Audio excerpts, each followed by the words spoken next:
ಏನೆಲ್ಲ ನೋಡಿ ಬಂದೆ? ಅಲ್ಲಿ ವಿಶ್ವೇಶ್ವರನ ಸನ್ನಿಧಿ, ಗಂಗಾ ನದಿ, ಗಂಗಾ ನದಿಯ ಬಳಿ ಇರುವ ಘಾಟ್ಗಳು, ಸಂಜೆಯ ವೇಳೆ ಗಂಗಾರತಿ, ಹೀಗೆ ಇನ್ನು ಏನೇನೋ. ಅಬ್ಬಾ, ಒಂದಾ ಎರಡ ವರ್ಣಿಸಲ ಸಾಧ್ಯ. ಓ ಹಾಗಾ? ಆ ವಿಶ್ವೇಶ್ವರನ ಸನ್ನಿಧಿಯ ಬಳಿ ಇರುವ ರಾಣಿ ಅಹಲ್ಯಾಬಾಯಿ ಹೋಳ್ಕರ್ ಅವರ ಪ್ರತಿಮೆಯನ್ನ ನೋಡಿದೆಯಾ? ಹಾ, ಅಹಿಲ್ಯಾಬಾಯಿ ಹೋಳ್ಕರ್ ಪ್ರತಿಮೆ ನೋಡಿದೆ ಅಕ್ಕ. ಅಲ್ಲಿದ್ದವರು ಅಹಿಲ್ಯಾಬಾಯಿ ಹೋಳ್ಕರ್ ಬಗ್ಗೆ ಕೆಲವು ಮಾಹಿತಿಗಳನ್ನಷ್ಟೇ ತಿಳಿಸಿದರು. ನೀನಷ್ಟೇ ಅಲ್ಲ, ಬಹುತೇಕರು ಸ್ತ್ರೀ ರತ್ನ ಅಹಿಲ್ಯಾಬಾಯಿ ಹೋಳ್ಕರ್ ಅವರನ್ನು ಅವರು ಮಾಡಿದ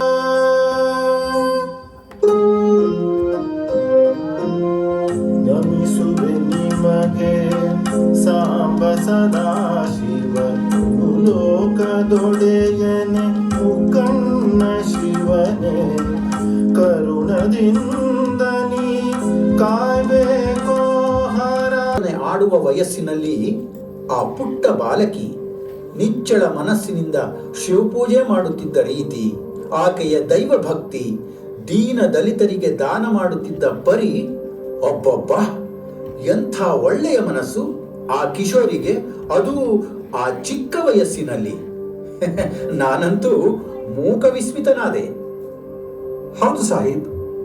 ಅಲ್ಲದೆ ನಮ್ಮ ಕುದುರೆ ಸವಾರರು ರಭಸದಿಂದ ಬಂದಾಗ ಶಿವಲಿಂಗವನ್ನು ತಪ್ಪಿ ಹಿಡಿದು ಮೃದು ನುಡಿಗಳಿಂದ ಖಂಡೇರಾವ್ನನ್ನು ಬದಲಾಯಿಸಲು ಪ್ರಯತ್ನಿಸುತ್ತಿರುತ್ತಾಳೆ.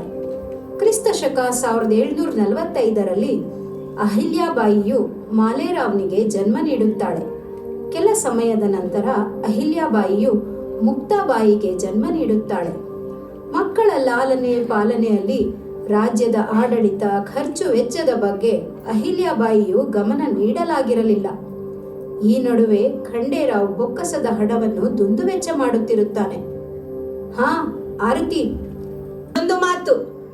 ಕೋಶಾಧ್ಯಕ್ಷರನ್ನು ಅವಮಾನಿಸಿ ಲೆಕ್ಕದ ಪುಸ್ತಕವನ್ನು ಎಸೆದಿದ್ದಕ್ಕಾಗಿ ನಿಮಗೆ 25 ವರಹಗಳ ದಂಡವನ್ನೂ ವಿಧಿಸುತ್ತಿದ್ದೇನೆ.